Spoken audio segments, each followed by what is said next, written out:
Hey, my name is Yolanda, and welcome to Frank Factualities, the podcast. Tune in each week as I speak frankly about life experiences from my perspective and offer you a bit of unsolicited advice. Let's take a little time to laugh, to think, and to cry as we tackle some serious topics and some not so serious topics. Be sure you subscribe so you don't miss an episode.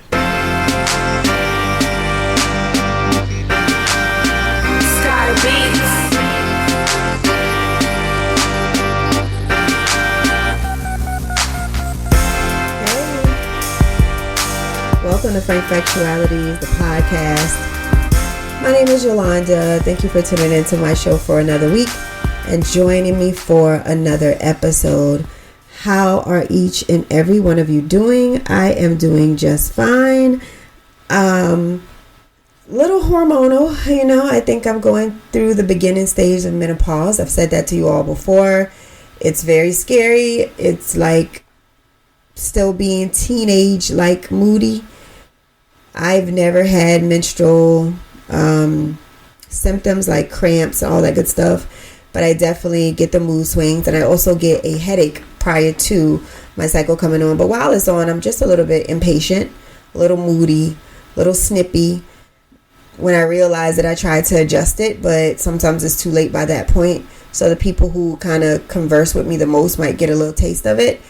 And I stopped taking birth control pills back in my day just because I didn't want to increase or mess with, I guess I wouldn't say increase, but mess with my hormonal balance. So now that I'm going through, what do they call it, perimenopause, I don't really want to mess with it either. So I don't want to take anything to try to balance hormones. I just came from the doctor earlier, the end of last month, and I asked about it, and they said it's possible that I could be going through it. However, she did not suggest any type of hormonal treatment, but yet to get some things that will help with the symptoms that I say that I have that could be related to menopause or perimenopause. So that's what's going on with me, guys. I know you're like, why did you start off this freaking podcast with period stuff, lady? I don't want to talk about that, but I always give you a life update. That's really how I'm feeling. That's how I feel in the moment. I feel like you have to embrace what you're feeling and how you're feeling, and that's just what it is right now. So I don't want to bore you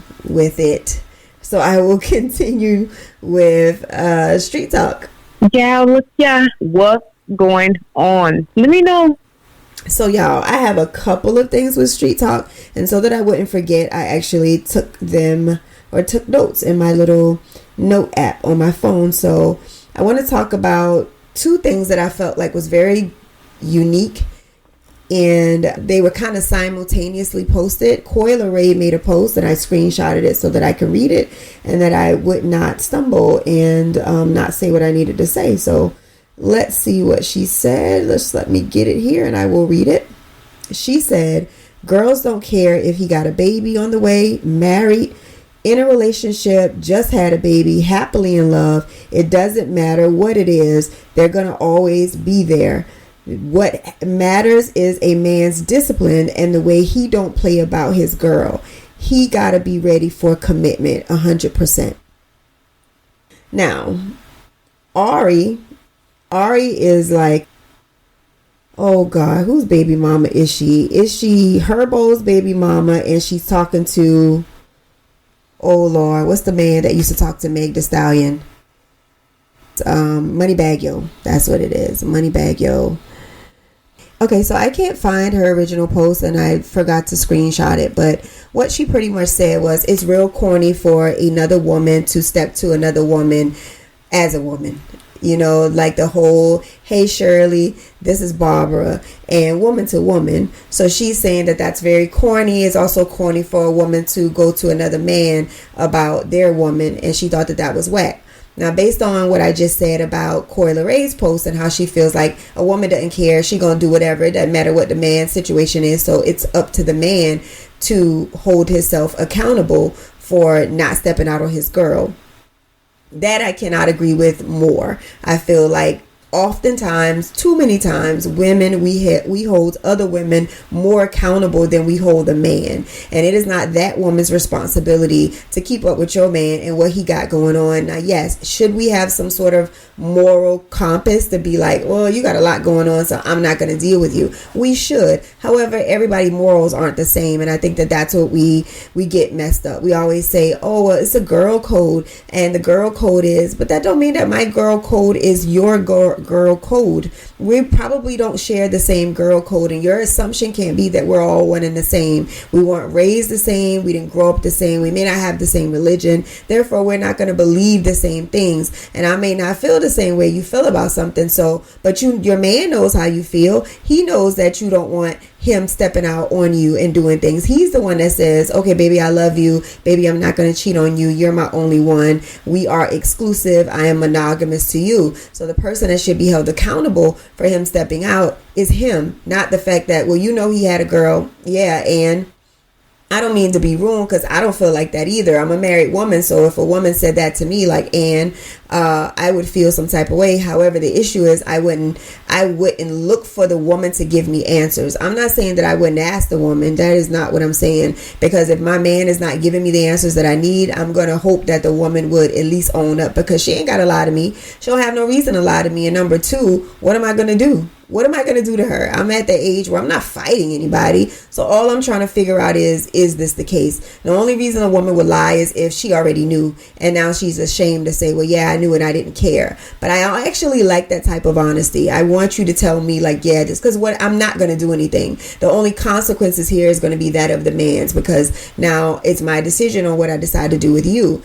But at the end of the day, when Ari said that was corny, I think it's corny to say that it's corny for a woman to approach another woman about something. If they're coming to you respectful and they're saying, hey, I just want you to know that your man ain't shit, and he's been trying to hit me up and he's been trying to get with me, and I just kind of want you to know, because a lot of times we be out here looking crazy, and the issue is that people don't tell us that we out here looking crazy, and sometimes people need to tell it. And not just the woman who's talking to him, but our homegirls and friends and associates will see our men and women out here moving crazy, and nobody wants to say anything. Everybody wants to talk about in your back. It's all in everybody's group chat, but nobody tells you. So you out here looking wild and nobody stepping to you. So I thought that was an interesting post, and I also thought that it was a interesting thing to just bring up. Nothing that I haven't said before, but again, I felt like it was worth mentioning, because we still can't seem to come to a universal agreement with that, as far as like, you got to hold your partner accountable. Stop checking those women that your man is cheating with first, and or the man that your woman is cheating with first. Your first line of contact should always be with the person who made the promises to you, the person who you have a commitment with. That is the person that you question. And if they give you all the answers that you need, to be honest with you, there's no reason for you to reach out to the other person. However, if you feel as though that your partner isn't being honest, or this particular person and you feel like you need to get more answers or clarity, or you just want a different perspective, then by all means reach out to the person. But it should always be in respect. I in the name of respect, I don't feel like you should reach out to a woman and be like, bitch, I heard you trying to fuck my man and blah blah.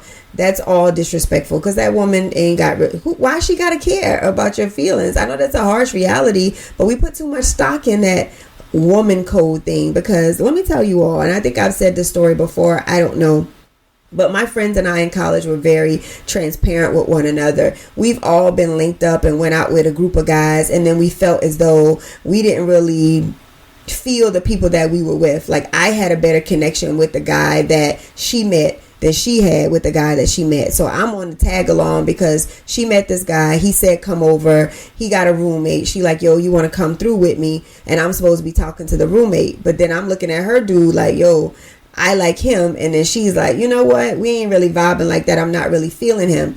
My friends and I have had that conversation like, well, you don't like him like that? Well, I think he pretty cute. He handsome. Okay, well, if you don't like him like that, then how you feel about, me shooting my shot?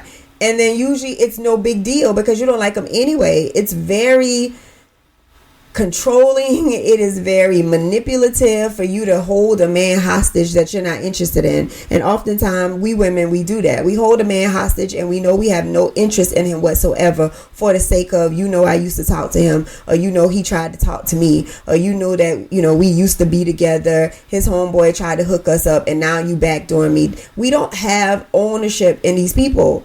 We don't own them. They're not our property. And we don't get to dictate who gets access to them after we've dealt with them, before we deal with them, or who else. We don't. No, I'm not telling you can't feel some type of way about it. That's not what I'm saying. We just don't own people and we don't get to control that. However, we should probably be honest and upfront about how we feel about a person, so that now you can try to avoid that. Had my friend said, when I say, you don't like him, I think he's pretty dope, I would talk to him. How you feel if, I reach out or we hook up, and she says nothing, then I'm down. But if I had that conversation with her and she'd be like, girl, no, I would be very uncomfortable. Then I wouldn't do it, because I've had that conversation and up front I know how she feel. You all are expecting these people to know how you feel about somebody when you've publicly said, I don't like him.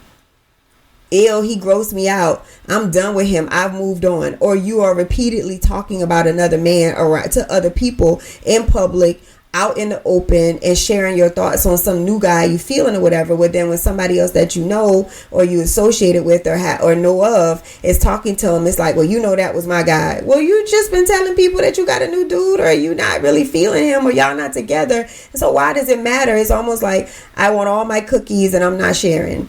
And any cookie that I even touch, it belongs to me, even if I've left it unattended for 3, 4, 5, 6, 7, 8 years. I still want to be able to come back to that cookie because it's mine.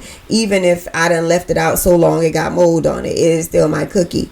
You get what I'm saying? It doesn't make any sense. And I don't know if you guys watch Married at First Sight, but Married at First Sight had the same situation that I'm speaking of, and pretty much a couple that got married was not feeling each other. There were two couples, and in one couple it was the girl both couples actually, it was the girls who weren't feeling the guys. The guys were putting forth the effort. So then it was almost like a couple swap.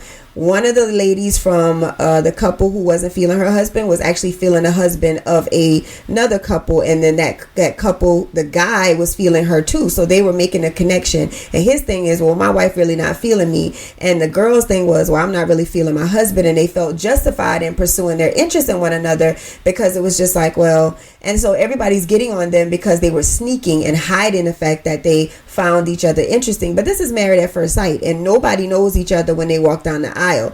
So if you automatically knew you weren't feeling your husband and he grossed you out to the point where you don't think you can continue with the marriage, it would have been advantageous for you to say, hey, I'm not interested in this guy, but that other guy that y'all hooked up with, that other girl, I actually like him. And since she not feeling him, then because they go out as friends, like, so the girls in these situations go out and hang out, and the fellas from the Married at First Sight couples, they hang out as fellas. So why couldn't you tell that girl, like, you don't think he's cute? Girl, he is hot to me. So, man, you want my husband? I would have said it jokingly just to get a feel. And then I would have probably talked to the experts if I thought it was that serious, because it's no way that lady got really feelings for him. We just met these people and we're getting to know them. Yes, these people are legally married. However, they're just getting to know each other. So it's not like I can't tell you that and you get to say how you feel. But because they hit it, and then the girl happened to find out because she figured it out, now they're pissed because it's like, oh, y'all was sneaking, ducking and diving and hiding. And they don't seem to, and they didn't like that. Nobody liked it. Even the other couples was like, yo, that's kind of shady. So yes, it's shady. However, if you're not with a person and you haven't been with that person for a long time, and you just happen to see that somebody that you've been affiliated with it, or somebody you know has now hooked up with somebody you used to hook up with, get over yourself. Get all the way over yourself. And if you feel some type of way about the situation, and say something about the situation that you feel some type of way. But people can do what they want to do, and we can't hold this moral compass over people's head and say, well, you going to it far east and morally I think that's wrong. You can, but keep in mind that people don't share the same values, traditions, religion than you, and therefore they may think differently from you, and in their eyes there's nothing wrong with that. So these people feel like a married at first sight, they're chasing love and they're in love, and who are we to say that they can't do that? It's not about what they did, it was how they did it, and it was just because they were in that each other's face and amongst the couples and lying, saying that they were trying to work things out with their married partner, when in all actuality they were done because they found interest in somebody else. So I know you guys have learned through various podcasts the difference between transparency and honesty. Had they been transparent from the gate to say, you're really not my type, I'm going to try to see. And one girl did say that, but she also said, I'm going to continue to try to see if that interest grows. So she was being upfront. If the guy said that, you know what, that's too much for me, I can't stand your rejection, I just need to move on because I don't even want to be here waiting for you to gain interest in me. If you don't like me off top, then that's just it. That's not what he said. He sat through it and said, I'm going to stick through this, and because of that, that's why everybody is giving them a hard time. But I feel like I've been on that a little too long, but you all get my point. And I want to get into now my topic and what I want to discuss. So I've been noticing lately that a lot of people have an issue with conflict, avoiding it, and also having fear of conflict. And I remember being told before that I avoid conflict, but I don't necessarily want to say that I avoid conflict. I feel like I don't recreate conflict, because if I am in a confrontation or a disagreement with someone, I stand on business in that moment. I am very I'm a person that's usually on edge, and I'm not saying I'm easily offended. What I'm saying is that I'm very aware of someone's intention when they're speaking to me. So I know if you're trying to be funny, I know if you're trying to play me, I know if you're being nasty, and I immediately respond to the way you make me feel about what you're saying, and not necessarily what you're saying. So if you're saying something condescending, or how we like to say nice nasty, you're going to feel my energy back that I know you're trying to be nice nasty. So I feel like that's my way of immediately combating that issue that I have with you. So I'm not avoiding the conflict. I'm letting you know through my response that I see you and I'm gonna check you, without saying, who you talking to? You get what I'm saying? I just address the issue. And that's it. I just say it. Well, what are we talking about here? What are you saying? Not who you talking to, but addressing again the actual issue that was being brought up. So I mentioned it. But now say we get into this thing and I'm saying what I'm saying, and then I come home and I tell my spouse, and my spouse goes, oh, you need to check that. You need to tell her this. You need to sit her down. You need to have a conversation about her that, and let her know you're not standing for it. I don't feel like that's something that I got to address the next day, because if you and I just went tit for tat and I've already said, like, don't talk to me like that, or I don't appreciate XYZ, I shouldn't have to now go and have a sit down conversation with you. I kind of already told you I'm not feeling it. Now, if it continues to happen again, in that moment, I will say, now you and I have already had this conversation and I see this is happening again.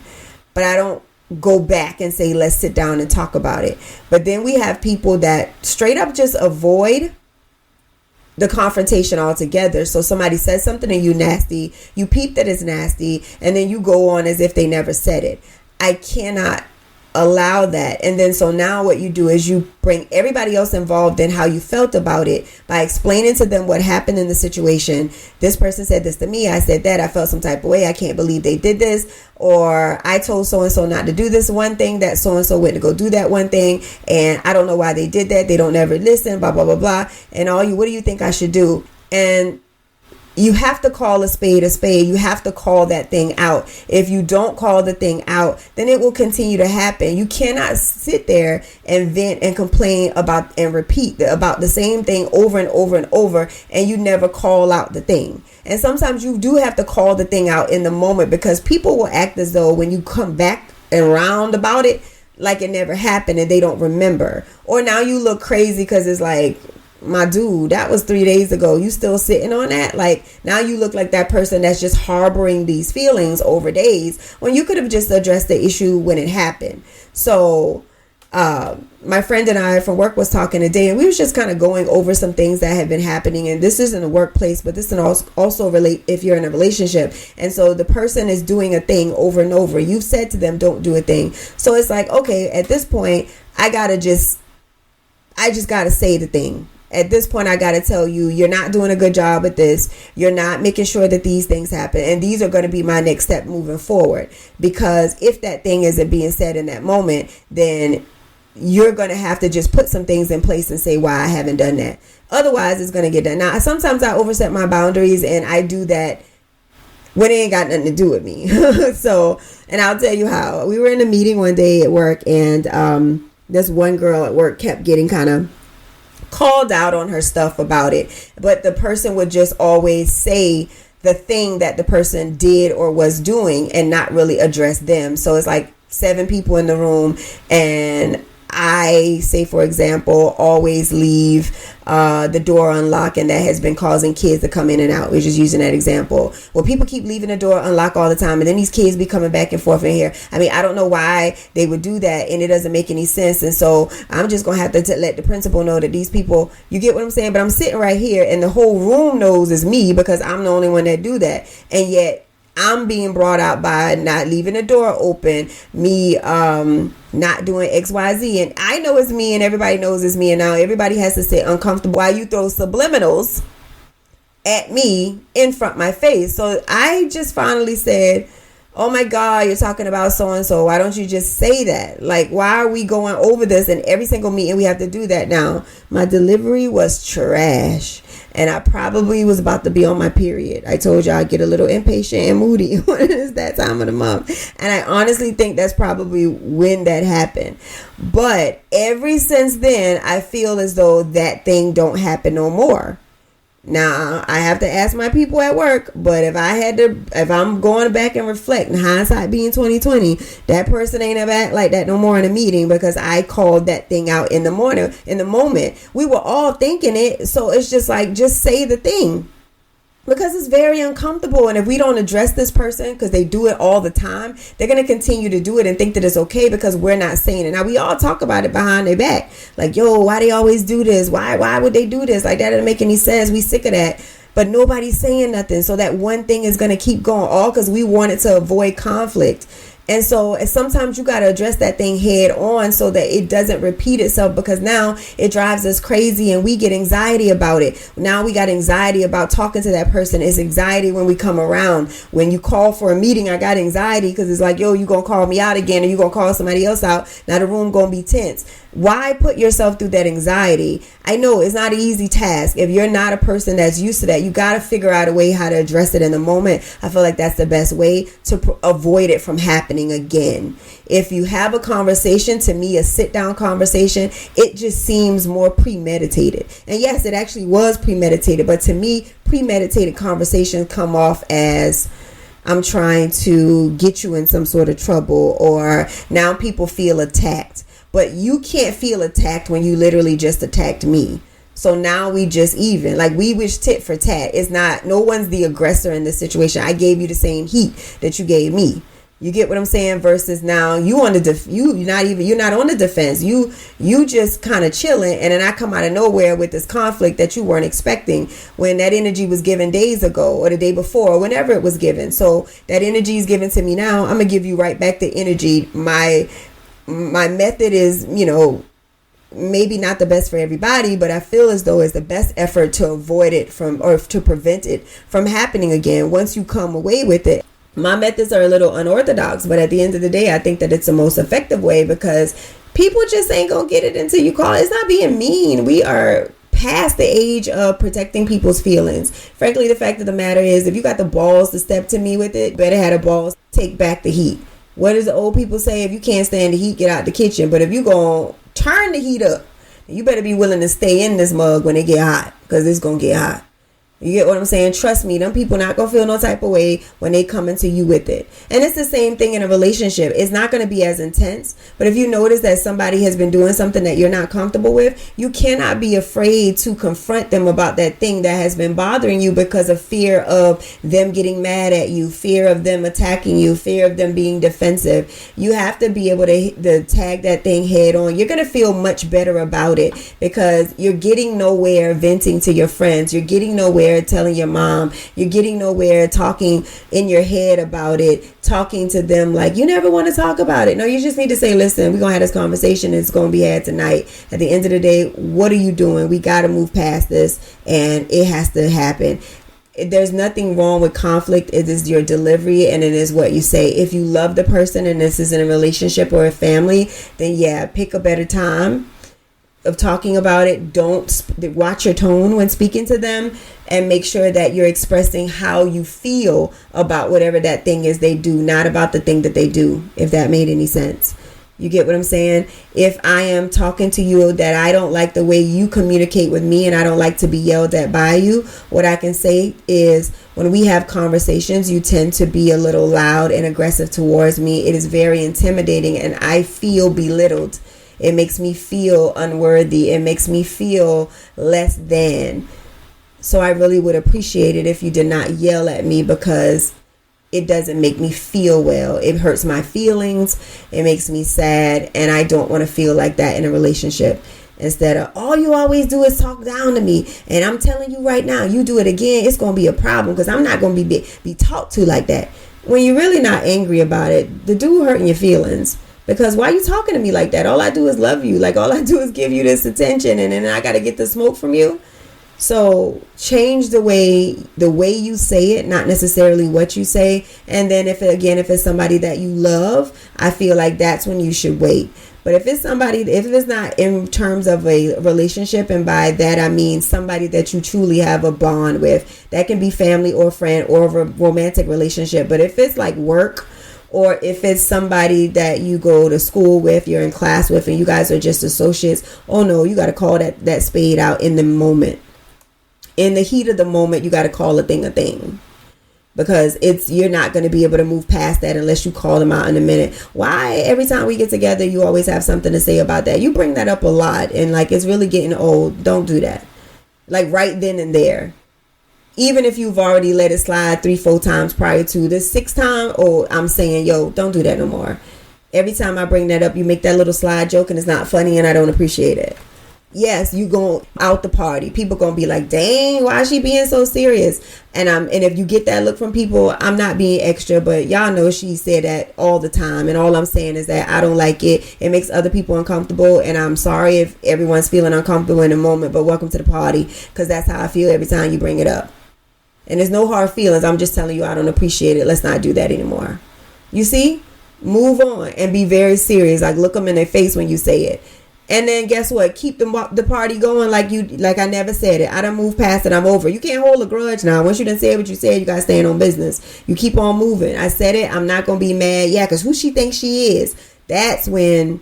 Yeah, you should avoid conflict, because you always trying to fight people. This is not a fight. We grown. We just let them know, like, okay, I got boundaries and there's things that I don't tolerate, and I need to let you know that, and we got to move on. But this ain't going to go down like this.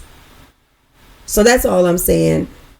Make sure you handle that, because I'm just learning that is something that always keeps us in this negative cycle. We're in this negative cycle of conflict with people because we never confront it. And it's because of our anxiety about it. It's because we avoid it. It's because we're fearful. And somehow we think that it's going to just work itself out. And it never does. It's always a tense moment. Nobody likes to feel like they're walking on eggshells with people. Nobody likes to feel like, oh Lord, are they going to bring that up today? Am I going to get told off? What are they going to say today? If I ask the question, am I going to get yelled at? Are they going to snap? What are they going to do? Nobody wants to feel like that. Go ahead and call it out. Say the thing and move on. That's it. Okay? Well, that's my time, y'all. I'm not going to belabor the points. I'm not going to keep going on. Until next week, I'll holla. Bye.